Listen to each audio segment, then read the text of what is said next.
जय हिंद साथियों, आज के इस क्लास में आप सभी का बहुत बहुत स्वागत है। तो साथियों, बिहार पुलिस सिपाही की नई भर्ती 2025 के लिए आज आपका साइंस में प्रैक्टिस सेट नंबर 17 चलेगा।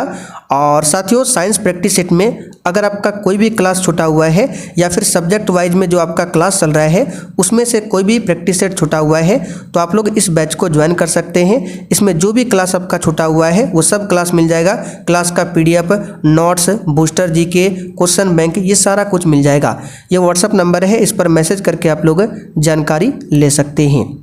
तो चलिए, शाम के 7:30 बज चुके हैं, फटाफट से आप लोग लाइव चैट के साथ जुड़ जाइए। तो देखिए, आज का पहला क्वेश्चन है, प्रकाश संश्लेषण की प्रक्रिया के लिए कौन सी गैस आवश्यक होती है? ऑक्सीजन, हाइड्रोजन, नाइट्रोजन या फिर D, कार्बन डाइऑक्साइड। चलिए बताइए क्वेश्चन नंबर 1 के लिए आंसर क्या होगा। और देखिए, प्रत्येक स्टूडेंट को नीचे लाइव चैट में अपना अपना आंसर करना है, जिससे आप सभी का प्रॉपर तरीका से रिवीजन भी हो सके। तो यहाँ पर इस क्वेश्चन का आंसर जो भी बच्चे लाइव चैट में ऑप्शन D बता रहे हैं उनका बिल्कुल सही जवाब है। प्रकाश संश्लेषण की प्रक्रिया के लिए कार्बन डाइऑक्साइड आवश्यक होती है। और देखिए, कल क्लास में हमने आपको बताया था कि प्रकाश संश्लेषण जो है सबसे अधिक किस रंग में होता है, तो याद रखिएगा लाल रंग में। यानी प्रकाश संश्लेषण जो है सबसे अधिक लाल रंग में होता है और सबसे कम पूछे तो बैंगनी रंग में। ठीक है। और प्रकाश संश्लेषण की प्रक्रिया जो होता है इसमें किस ऊर्जा में रूपांतरण होता है, तो याद रखिएगा प्रकाश संश्लेषण में प्रकाश ऊर्जा रासायनिक ऊर्जा में बदलता है। ठीक है, प्रकाश ऊर्जा किस में बदलता है, तो रासायनिक ऊर्जा में बदलता है।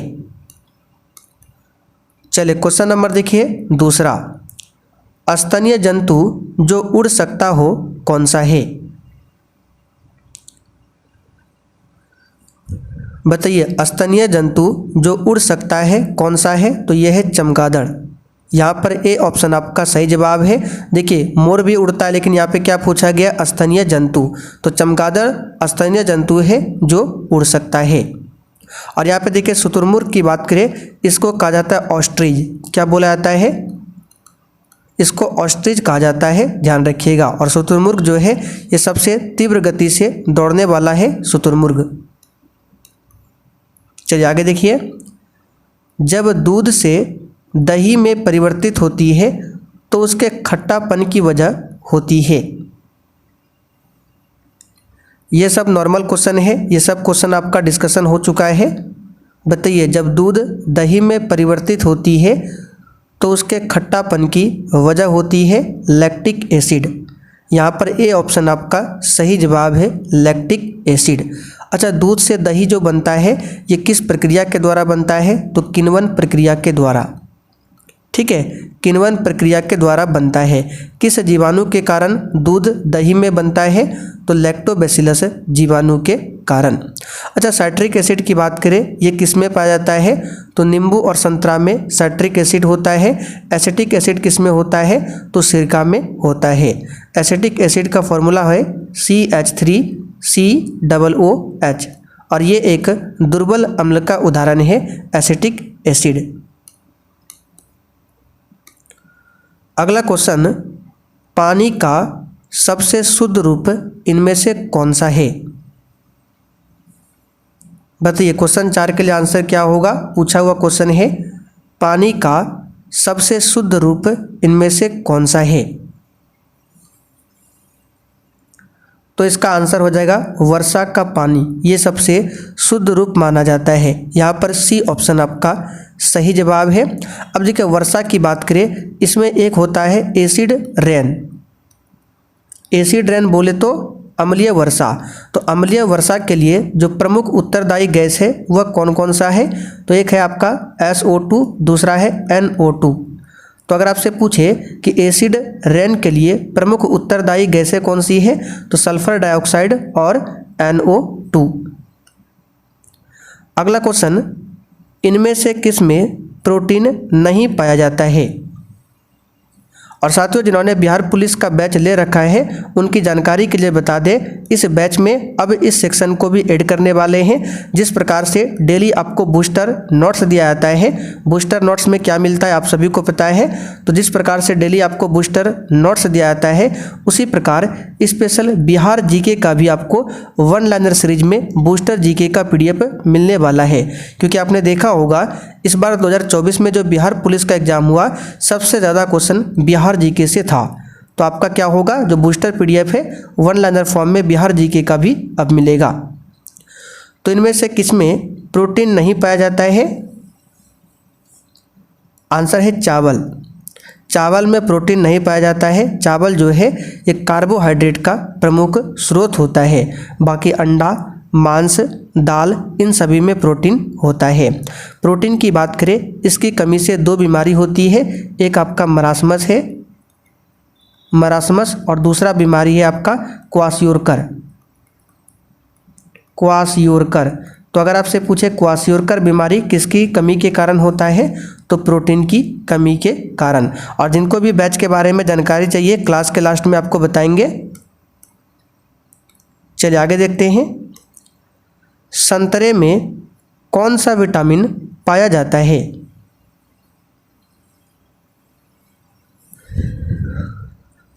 तो नॉर्मल सा क्वेश्चन है, विटामिन सी पाया जाता है संतरा में। यहाँ पर बी ऑप्शन आपका सही जवाब है। फाइलेरिया किसके कारण होता है? चलिए बताइए, फाइलेरिया को और क्या कहा जाता है? तो हाथी पाँव। हाथी पाँव बीमारी भी बोला जाता है फाइलेरिया को। और ये किसके कारण होता है? तो ये कृमि के कारण होता है। ठीक है, कौन सा कृमि है? तो बुचेरिया कृमि। ठीक है, बुचेरिया, बुचेरिया कृमि के कारण फाइलेरिया रोग होता है। अच्छा, ये जो कृमि है बुचेरिया कृमि, इसका वाहक कौन होता है? तो मच्छर होता है। कौन होता है? मच्छर होता है। कौन सा मच्छर होता है? तो याद रखिएगा, क्यूलेक्स मच्छर। क्यूलेक्स मच्छर के काटने से क्या होता है? फाइलेरिया, ध्यान रखिएगा। तो यहाँ पर सी ऑप्शन आपका सही जवाब है। और मादा एनाफिलिस मच्छर के काटने से क्या होता है? मलेरिया, आप सभी जानते हैं। हरे पौधों द्वारा भोजन तैयारी के प्रक्रिया को क्या कहा जाता है? और साथियों साइंस में अगर आपका कोई भी क्लास छूटा हुआ है तो पीछे जो हमने आपको बैच बताया उस बैच को आप लोग ज्वाइन कर सकते हैं। उसमें आपको सब क्लास मिल जाएगा, क्लास का पीडीएफ, नोट्स सब कुछ मिल जाएगा जो आपका छूटा हुआ है। तो हरे पौधों द्वारा भोजन तैयारी की प्रक्रिया को क्या कहा जाता है? तो प्रकाश संश्लेषण कहा जाता है। मानव की श्वसन प्रणाली के हिस्से होते हैं।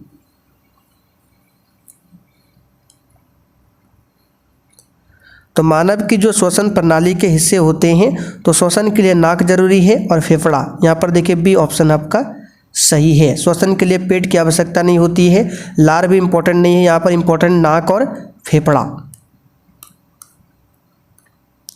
गैस और जल वाष्प के मंडल को क्या कहा जाता है? एक भी क्वेश्चन को छोड़ना नहीं है और आप लोग डेली क्लास को अटेंड कीजिए। इस बार बिहार पुलिस में बहुत ही बम्पर पदों पर नई भर्ती आ रही है, तो किसी को भी चूकना नहीं है। रेगुलर क्लास कीजिए, जमकर तैयारी कीजिए। और क्लास के लास्ट में बैच के बारे में बताएंगे। तो गैस और जल वाष्प के मंडल को कहते हैं वायुमंडल। क्या बोलते हैं? वायुमंडल। अच्छा, इस वायुमंडल में सबसे अधिक कौन सी गैस है? तो नाइट्रोजन है 78%। दूसरे नंबर पर है ऑक्सीजन 21%। ठीक है। अच्छा, वायुमंडल में कार्बन डाइऑक्साइड कितना है? तो 0.03%। अगर आपसे पूछे वायुमंडल में सबसे अधिक कौन सी अक्रिय गैस है, तो आर्गन है सबसे अधिक अक्रिय गैस में 0.93%। अच्छा, वायुमंडल में कौन सी अक्रिय गैस नहीं पाई जाती है? तो रेडॉन। रेडॉन एकमात्र ऐसा अक्रिय गैस है जो वायुमंडल में नहीं पाया जाता है। वसा और तेल क्या होता है? चलिए बताइए, वसा और तेल ये क्या होता है? तो याद रखिएगा, एक प्रकार का लिपिड होता है। लिपिड का मतलब क्या होता है? जो जल में नहीं घुलता है उसको लिपिड कहते हैं। तो आपने तेल देखा होगा, तेल को अगर पानी में डालते हैं तो तेल नहीं घुलता है, इसका मतलब क्या है? ये एक लिपिड है। अच्छा, कार्बोहाइड्रेट का प्रमुख स्रोत क्या है? तो अभी हमने आपको बताया था, चावल जो है कार्बोहाइड्रेट का प्रमुख स्रोत माना जाता है। वायरस के कारण कौन सी बीमारी होती है? तो देखिए, जितने भी वायरस से संबंधित बीमारी है प्लस जितने भी बैक्टीरिया से संबंधित बीमारी है, इसका हम प्रॉपर तरीका से एक नोट्स बनाकर आपको बिहार पुलिस के बैच में अपलोड कर दिए हैं और क्लास में भी कई बार बता चुके हैं। तो वायरस के कारण कौन सी बीमारी होती है? तो चेचक। चेचक जो है ये वायरस से होने वाला रोग है। मलेरिया की बात करें तो ये परजीवी के कारण होता है। कौन सा परजीवी है? तो प्लाज्मोडियम परजीवी के कारण क्या होता है? मलेरिया। और इस परजीवी का वाहक क्या होता है? तो मच्छर। कौन सा मच्छर होता है? तो मादा एनाफिलीज मच्छर। क्षय रोग की बात करें तो क्षय रोग को ही कहा जाता है यक्षमा, इसी को कहा जाता है टीबी। ठीक है, इसी को कहा जाता है यक्षमा, टीबी या फिर तपेदिक, ये सब एक ही नाम है। और ये किसके कारण होता है? तो ये जीवाणु के कारण होता है। किसके कारण होता है? जीवाणु के कारण। और इस रोग की रोकथाम के लिए कौन सा टीका दिया जाता है? तो BCG का टीका। तो BCG का टीका पूछे किस रोग के लिए दिया जाता है?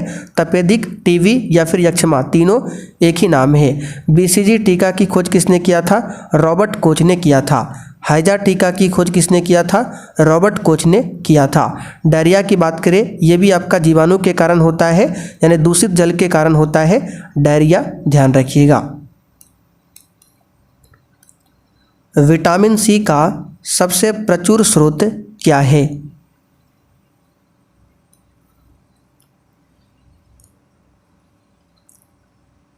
तो साथियों, विटामिन सी का सबसे प्रचुर स्रोत जो है ये आपका आंवला है। क्या है?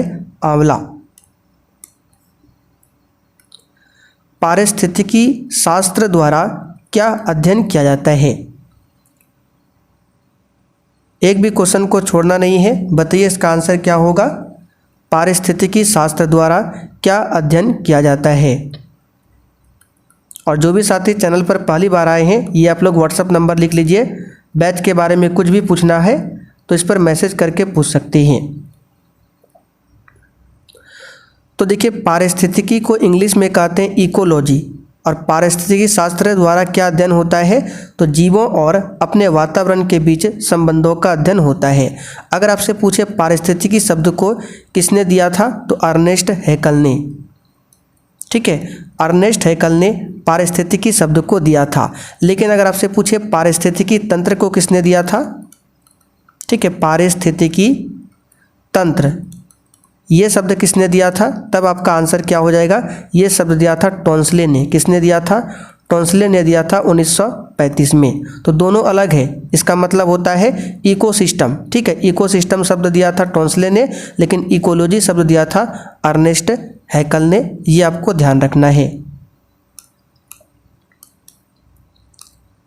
मानव शरीर का सामान्य तापमान कितना होता है?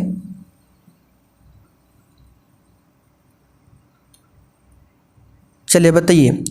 तो हम आपको बता चुके हैं, फ़ारेनहाइट में पूछे तो 98.6 डिग्री फ़ारेनहाइट होता है। सेल्सियस में पूछे तो 37 डिग्री सेल्सियस होता है।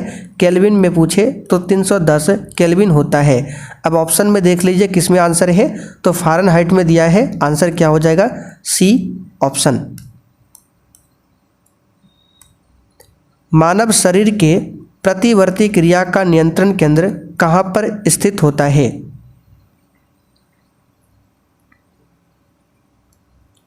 तो ये मेडुला ऑब्लंगेटा में होता है। यहाँ पर सी ऑप्शन आपका सही आंसर है।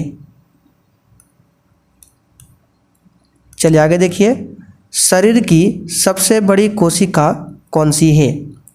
अब यहाँ पर देखिए, बहुत सारे बच्चे हड़बड़ी में आंसर गलत कर जाते हैं, और एग्जाम में मान लीजिए अगर क्वेश्चन आ जाता है तो फिर भी आप लोग गलत कर देंगे। इसलिए सावधानी पूर्वक पहले क्वेश्चन को पढ़िए।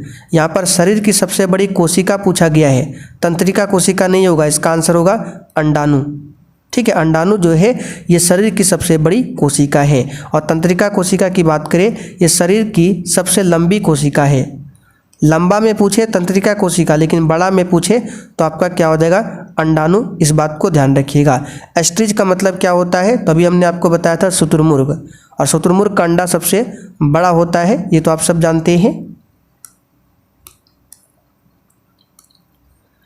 एक दूरदृष्टि दोष से पीड़ित व्यक्ति को बताइए क्या होता है। बिल्कुल आपके सिलेबस पर आधारित क्वेश्चन है।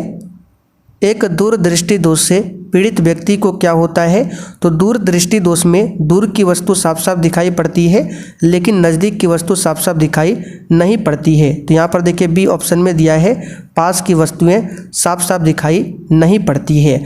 अच्छा, इस दृष्टि दोष में क्या होता है, तो इसमें प्रतिबिंब रेटिना के पीछे बनता है या फिर आगे, तो याद रखिएगा दूरदृष्टि दोष में प्रतिबिंब रेटिना के पीछे बनता है और इसमें उत्तल लेंस का इस्तेमाल किया जाता है। और निकट दृष्टि दोष में अवतल लेंस का इस्तेमाल होता है। दोनों को ध्यान रखिएगा। सेकंड लोलक का आवर्तकाल कितना होता है,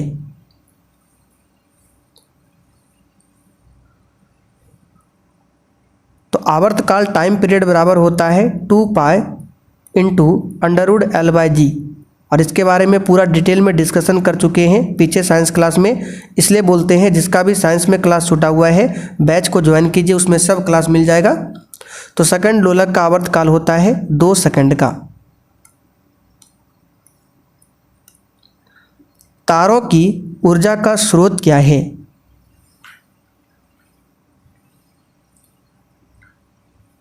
चलिए बताइए तारों की ऊर्जा का स्रोत क्या है। तो इसका आंसर हो जाएगा, तो सूर्य और जो तारे होते हैं उसमें होता है नाभिकीय संलयन। अब नाभिकीय संलयन में से कौन सा, अनियंत्रित या फिर नियंत्रित, तो याद रखिएगा सूर्य और तारे जो होते हैं वो अनियंत्रित नाभिकीय संलयन पर काम करता है। ठीक है, कैसा, अनियंत्रित नाभिकीय संलयन। हाइड्रोजन बम की बात करें जिसको H बम कहते हैं, ये भी आपका अनियंत्रित नाभिकीय संलयन पर काम करता है। लेकिन परमाणु बम की बात करें तो ये अनियंत्रित विखंडन पर काम करता है। कैसा, अनियंत्रित विखंडन पर काम कौन करता है, तो परमाणु बम। वोल्ट मीटर हमेशा विद्युत परिपथ के क्रम में लगाया जाता है।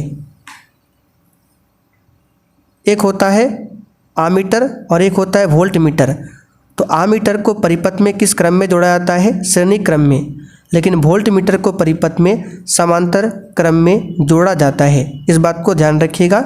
यहाँ पर बी ऑप्शन आपका सही आंसर है। 2 ग्रह जिनके उपग्रह नहीं है वे कौन से हैं,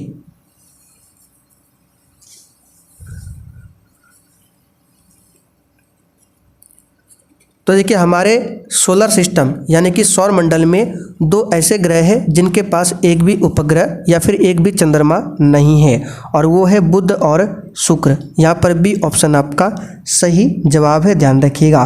पृथ्वी की बात करें तो पृथ्वी का उपग्रह का नाम क्या है, चंद्रमा, जो कि पृथ्वी के चारों ओर चक्कर लगाता है। तो सौरमंडल में बुध और शुक्र 2 ऐसे ग्रह हैं जिनके पास एक भी उपग्रह नहीं है। अच्छा, ज्ञानीमीड पूछे किस ग्रह का उपग्रह है, तो ज्ञानीमीड जो है सौरमंडल का सबसे बड़ा उपग्रह है, जो कि बृहस्पति का ये क्या है, उपग्रह है। बृहस्पति ग्रह सबसे बड़ा ग्रह है, ज्ञानीमीड सबसे बड़ा उपग्रह है, ध्यान रखिएगा। टाइटन पूछे किस ग्रह का उपग्रह है, तो ये शनि ग्रह का उपग्रह है, और शनि ग्रह जो है सौरमंडल का दूसरा सबसे बड़ा ग्रह है। कृत्रिम कायिक प्रवर्धन की प्रमुख विधियां कौन सी है, तो कटान, कलम, परतीकरण ये सभी है। यहाँ पर डी ऑप्शन आपका सही है। मनुष्य के नर जनन तंत्र में कौन सा अंग शामिल नहीं है, यहाँ पर ध्यान दीजिए, नर जनन तंत्र में पूछा गया है। तो वृषण तो होता है, अधिवृषण भी होता है, शुक्राशय भी होता है, लेकिन अंडाशय ये मादा जनन तंत्र में होता है। यहाँ पर डी ऑप्शन सही है। निम्नलिखित में से कौन सा एक विषाणु जनित रोग नहीं है?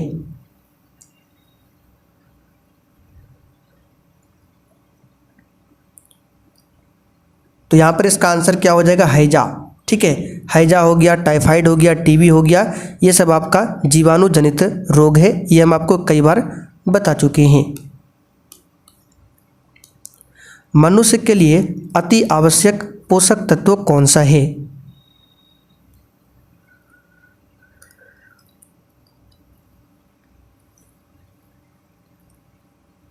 तो इसका आंसर हो जाएगा वसा, कार्बोहाइड्रेट, प्रोटीन और खनिज। यहाँ पर सी ऑप्शन सही है। गर्भकाल लगभग कितने दिन का होता है? ठीक है, ये 9 महीना का होता है। अब दिन में यहाँ पे आपको निकाल लेना है, तो एक में 30 होता है, तो 9 या 27, 270, तो लगभग में 280 यहाँ पर दिया हुआ है।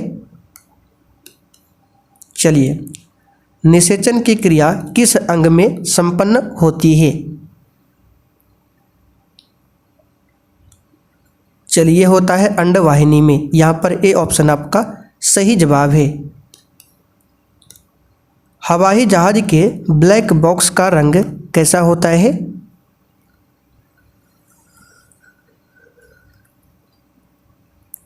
तो ये नारंगी या फिर लाल कलर का होता है ब्लैक बॉक्स का रंग। देखिए, इसका नाम भले ही ब्लैक है, लेकिन इसका रंग नारंगी या फिर लाल होता है। किस बिंदु पर सेंटीग्रेड और फ़ारेनहाइट तापक्रम एक ही रहते हैं? तो ये तो बता चुके हैं, -40 डिग्री एक ऐसा तापक्रम है जहाँ पर सी और एफ का मान दोनों बराबर हो जाता है। तो चलिए साथियों, आज का प्रैक्टिस सेट आपका यहीं पर कंप्लीट होता है।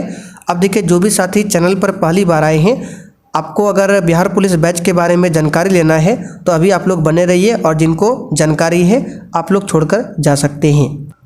तो साथियों, यहाँ पर आप लोग देख सकते हैं, ये है आपका बिहार पुलिस का बैच। चलिए बताते हैं सबसे पहले आपको कैसे ज्वाइन करना है। तो आपको प्ले स्टोर पर सर्च करना है सक्सेस वर्ल्ड MCQ। ठीक है, और इसको सर्च करके अपने मोबाइल में इंस्टॉल कर लीजिए, और ओपन करने के बाद आपको ऑल कोर्स पर क्लिक करना है, और यहाँ पर ऊपर वाला जो बैच है ये है आपका बिहार पुलिस का बैच। अभी इसमें ऑफर है, तो आप लोग जितना जल्दी हो सके इस बैच को ज्वाइन कर सकते हैं। अब बैच में क्या क्या मिलेगा आइए थोड़ा सा आपको बता देते हैं। तो डेली क्लास मिल जाएगा, और क्लास का जो भी PDF होगा, जैसे ही क्लास खत्म होगा उसका PDF आपको आंसर के साथ मिल जाएगा। ठीक है, सब्जेक्ट वाइज क्लास मिलेगा, यानी पॉलिटी, ज्योग्राफी, साइंस सभी का अलग अलग क्लास मिलेगा, पूरा डिटेल में डिस्कशन के साथ में। शॉर्ट नोट्स मिल जाएगा, छोटा छोटा जो नोट्स होता है जहाँ से एग्जाम में क्वेश्चन डायरेक्ट पूछा जाता है, तो छोटा छोटा नोट्स आपको मिल जाएगा। बूस्टर नोट्स में आपको क्या मिलेगा, तो जो भी क्लास में हम एक्स्ट्रा क्वेश्चन बताते हैं वो सब लिखा हुआ मिल जाएगा आपको बूस्टर नोट्स में। और इसमें टोटल हम 30 नोट्स अपलोड कर चुके हैं। पिछले 12-13 साल का बिहार पुलिस का क्वेश्चन बैंक मिल जाएगा 1 लाइनर फॉर्म में। और देखिए, इस बैच में एक चीज़ और ऐड करने वाले हैं। आपने देखा होगा बिहार पुलिस में स्पेशल बिहार जीके से बहुत सारा क्वेश्चन इस बार पूछा गया था। तो ये जो बूस्टर नोट्स है इसी में, ठीक है, इसी में एक सेक्शन ऐड कर देंगे आपको स्पेशल बिहार जीके का नोट्स, तो वो भी आपको डेली मिलेगा। ये व्हाट्सअप नंबर है, और भी कुछ जानकारी चाहिए तो इस पर आप लोग मैसेज कर सकते हैं। मात्र 139 में अभी आपको ये बैच मिल जाएगा, तो देर मत कीजिए, फटाफट से जाकर आप लोग ज्वाइन कर सकते हैं। ऑलरेडी बहुत सारे बच्चों ने बैच को ज्वाइन कर रखा है और अपनी पढ़ाई कर रहे हैं।